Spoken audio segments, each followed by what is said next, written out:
मेरे भाई, कर्नाटक में एक धर्म स्थल है और उस धर्म स्थल के आसपास में ऐसा दावा किया गया है कि 100 से अधिक लाश भी दफन है। और महत्वपूर्ण बात यह है कि वह जो लाश दफन है उसमें से अधिकांश लाश जो है महिलाओं का है, लड़कियों का है, जो उस क्षेत्र से कभी गायब हो गई थी। और उसी से रिलेटेड यह वीडियो है और इसके बारे में हम आपको थोड़ा सा डिटेल में समझाते हैं मेरे भाई।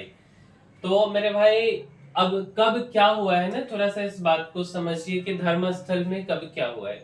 मेरे भाई, बात है 4 जुलाई 2025 की। धर्मस्थल के एक पूर्व सफाई कर्मी ने दक्षिण कन्नड़ पुलिस के एसपी को एक चिट्ठी लिखी। इनको अभी लोग मास्क मैन के नाम से भी बोल रहे हैं वहां के लोग, ठीक है। तो इन्होंने एक चिट्ठी लिखी और उस चिट्ठी में दावा किया कि धर्मस्थल में लड़कियों का रेप और हत्या कर सैकड़ों लाशें दफनाई गई मेरे भाई। 11 जुलाई 2025 को उसी पूर्व सफाई कर्मी ने साउथ कन्नड़ के बेलथांगडी कोर्ट में अपना बयान दर्ज कराया। आप देख सकते हैं, ये उसका वीडियो है, मतलब फुटेज है मेरे भाई। 19 जुलाई 2025 को कर्नाटक सरकार ने मामले की जांच के लिए स्पेशल इन्वेस्टिगेशन टीम यानी एसआईटी, जिसको हम स्पेशल इन्वेस्टिगेशन टीम बोलते हैं, उसको बनाई। और 13 अगस्त 2025 को धर्मस्थल की अलग अलग कुल 13 साइट्स पर खुदाई का काम हुआ, लेकिन यहाँ से क्या मिला अब तक पता नहीं चल सका है। तो डायरेक्ट इस बात को कहना कि क्या मिला है, जो दावा है वो सत्य है कि गलत है, तो ये गलत होगा। ये बेसिकली धर्मस्थल के आसपास के इलाके का फोटो है मेरे भाई। अब सबसे पहले हम थोड़ा सा आपको बताते हैं तुकाराम जी, वहीं के रहने वाले, उनका क्या दावा है। मेरे भाई, धर्म स्थल मंदिर कर्नाटक के मैंगलुरु से करीब 80 किलोमीटर दूर है। यह दक्षिण कन्नड़ जिले का ऐतिहासिक धार्मिक स्थल है। यहाँ स्वामी मंजुनाथ का ऐतिहासिक मंदिर है जो भगवान शिव को समर्पित है। हेगड़े परिवार पिछले करीब 800 साल से इस मंदिर का जिम्मा संभाल रहा है। यहाँ हमारी मुलाकात तुकाराम से हुई और वे बचपन से धर्मस्थल में ही रह रहे हैं। तुकाराम 1 महीने पहले किए पूर्व सफाई कर्मी के दावे का समर्थन करते हैं। वे कहते हैं यहाँ के जंगलों में दफनाई गई लाशों की संख्या 100 से भी कहीं ज्यादा हो सकती है। जो कुछ भी हमने देखा है उसके मुताबिक धर्मस्थल के आसपास के जंगलों में ही लाशें दफनाई गई हैं। हमने तुकाराम से पूछा कि एसआईटी ने उनसे क्या सवाल किए और आखिर इतने सालों तक उन्होंने कभी किसी को कुछ बताया क्यों नहीं। जवाब में तुकाराम कहते हैं कि एसआईटी को हमने 1 हफ्ते पहले ही लिखित में जानकारी दी थी और इसके बाद एसआईटी ने हमसे कई सवाल भी किए। हमने एसआईटी को बताया कि मेरे घर जाने का रास्ता जंगल से गुजरता है, उसी दौरान मैंने लाशें दफनाए जाते देखा था। लाश दफनाते वक्त बस 2 से 3 लोग होते थे। ये जो है गवाह है, बेसिकली चशमदीद है तुकाराम जी। बट इनका कहना है कि मेरे परिवार वालों ने बोला कि अगर तुम बताओगे तो तुम्हारी और हमारे पूरे परिवार के जान की खतरा हो सकती है, इसलिए अपना मुंह बंद रखो, और इसीलिए हमने ये बातें नहीं बोली मेरे भाई। ये इनका कहना है। अब और लोगों का क्या कहना है कि मंदिर प्रांगण से पहले जो है बेसिकली वहां पे नेत्रावती नदी है और यहाँ पे सबसे ज्यादा लाश दफनाने का दावा है। और जब ये खुदाई हो रही है उसी का बेसिकली ये वीडियो है। अब बहुत लोगों का ये भी कहना है कि नेत्रावती नदी में ऐसा बोला जाता है कि यहाँ आसपास काफी जो विचलित लोग होते हैं, जो मानसिक रोग से पीड़ित होते हैं, वे आते हैं और ऐसा मानना है कि अगर आप यहाँ पे मरते हैं तो आपको स्वर्ग मिलता है। ऐसी ऐसी जो भी बातें हैं, अब क्या सच है क्या अफवाह है पता नहीं, बट ये वहाँ के लोगों का कहना है। काफी लोग नदी में जान कूद करके जान दे देते, बट ऐसा बिल्कुल भी मेरे समझ से मिथ्या होगा कि नदी में कूद के आत्महत्या कर लो और स्वर्ग मिले। भाई कहाँ से मिलेगा यार।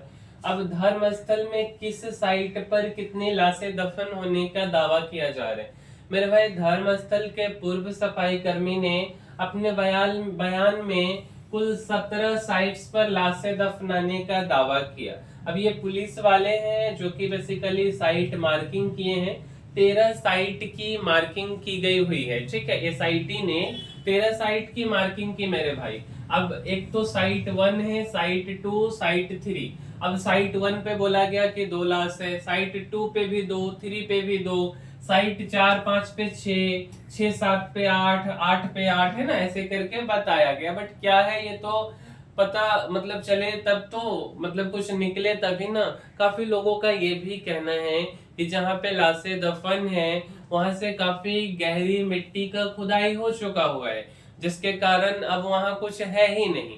और वहां जो मिट्टी है, काफी लोगों का ये भी कहना है कि उस मिट्टी में जो लाश दफन की जाती हैं तो वो मिट्टी में कुछ पता नहीं चल पाता। इस तरीके का कोई मिट्टी होता है कि अब डीएनए टेस्ट हो तब जा करके पता चले। अब कुछ चीज मिले तभी तो डीएनए टेस्ट हो ना।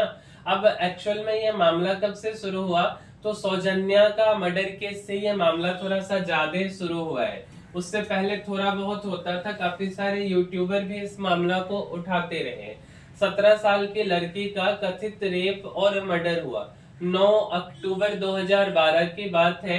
धर्मस्थल के पास बेलथांगरी कर्नाटक में जो जगह है वहां पे बेसिकली इनका जो है कि बॉडी मिला।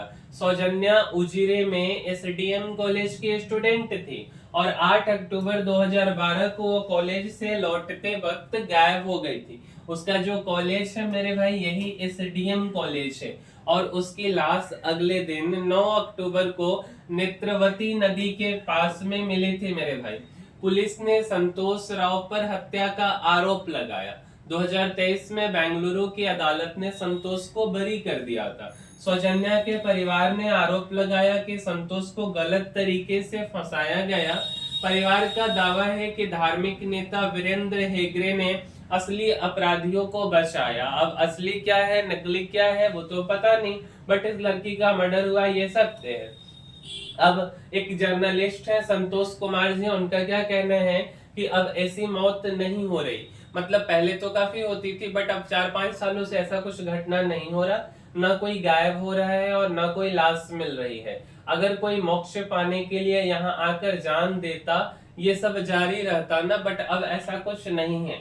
महेश सेठी जो कि सोशल एक्टिविस्ट हैं, इनका कहना है कि अब एसआईटी को काफी साइंटिफिक तरीके से जांच करने की जरूरत है।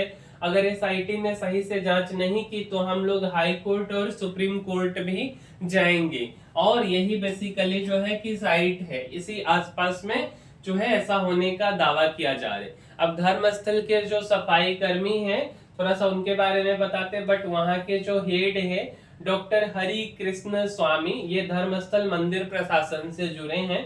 अब लोग समझ गए हैं कि ये आरोप बेबुनियाद है। उनका कहना है मास्क मैन ने जहां जहां बताया वहां कोई शव नहीं मिला क्योंकि वो झूठ बोल रहा है। और ये जो मास्क मैन है ये मंदिर का ही प्रभारी, कभी मंदिर में सफाई कर्मी का काम किया है और एक समय में इसको मंदिर से भगा दिया गया था। तो इनका कहना है कि मंदिर से भगा दिया गया था और ऐसा बदला लेने के लिए वो कर रहा है। मना करने पर अब देखिए कि क्या कहानी है। धर्मस्थल के सफाई कर्मी की एसपी को चिट्ठी, मैं ये शिकायत भारी मन और अपराध बोध से बाहर आने के इरादे से दे रहा हूं, ऐसा इसका कहना है। चिट्ठी की खास बातें 1995 से दिसंबर 2014 तक मैंने धर्मस्थल में सफाई का काम किया। मैं नेत्रावती नदी और उसके आसपास के इलाकों की सफाई करता था और यहाँ मुझे लाशें दफनाने और रेप मर्डर के मामले में सबूत मिटाने के लिए मजबूर किया। 1998 में मेरे सुपरवाइजर ने मुझे पहली बार लाश ठिकाने लगाने को कहा। ऐसा सफाई कर्मी का दावा है जो एसपी को इन्होंने चिट्ठी लिखा है। मना करने पर मुझे मारा पीटा गया और परिवार समेत जान से मारने की धमकी दी गई। ड्यूटी के दौरान मैंने धर्मस्थल के अलग अलग इलाकों में सैकड़ों लाशें दफनाई और जलाई। ज्यादातर लाशें महिलाओं की थी जिनकी डेड बॉडी पर यौन उत्पीड़न और हिंसा के निशान थे। सुपरवाइजर के करीबी ने जब मेरे परिवार की बच्ची का यौन उत्पीड़न किया तब दिसंबर 2014 में मैंने परिवार के साथ धर्मस्थल छोड़ा।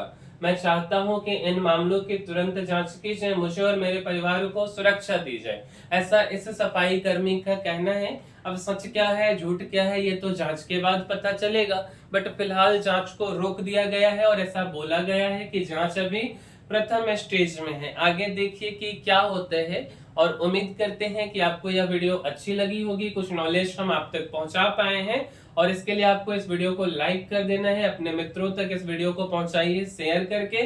साथ साथ हमारे वीडियो का रेगुलर अपडेट आपको मिलते रहे, इसके लिए चैनल को सब्सक्राइब कर दीजिए।